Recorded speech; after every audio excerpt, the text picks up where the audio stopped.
I'd like to hear from the member for Werriwa. Thank you, Speaker. My question is to the Treasurer. What are the key elements of the Albanese Labor government's employment white paper, and what approaches did the government reject?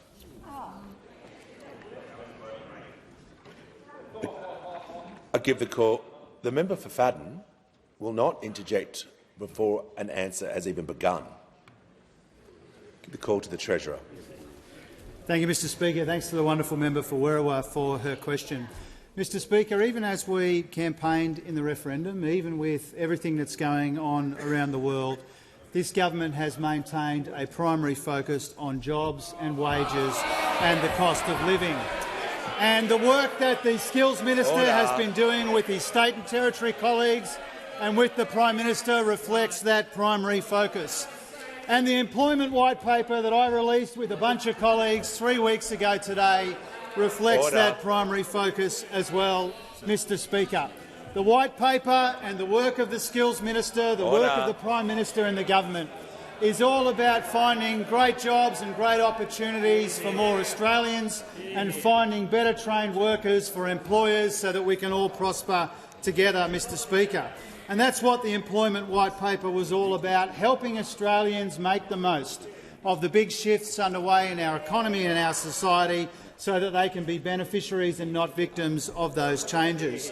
And Working Future, which is the name of the white paper, presents a vision for a more dynamic and inclusive labour market, and when everyone has an opportunity for a job and where businesses and communities can be beneficiaries of change and thrive, Mr Speaker. Now, we start this task from a strong position when it comes to the labour market. Since monthly records were started to be kept in 1978, a good year, Mr Speaker, since then there's only been 18 months with unemployment with a 3 in front of it, and 15 of those months have been under this Prime Minister. More than 500,000 jobs created under our government, a record for a new government in this country, Mr Speaker. It took those opposite more than 3 years to create more than 500,000 jobs.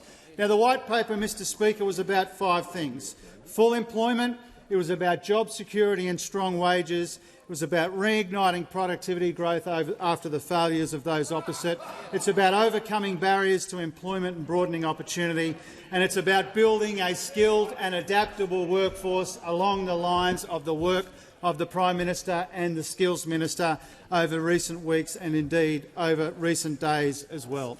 And the white paper outlined not just what we're doing but what we intend to do with 31 future reform directions and a bunch of new policies, including TAFE Centres of Excellence, the Skills Passport and more, Mr Speaker.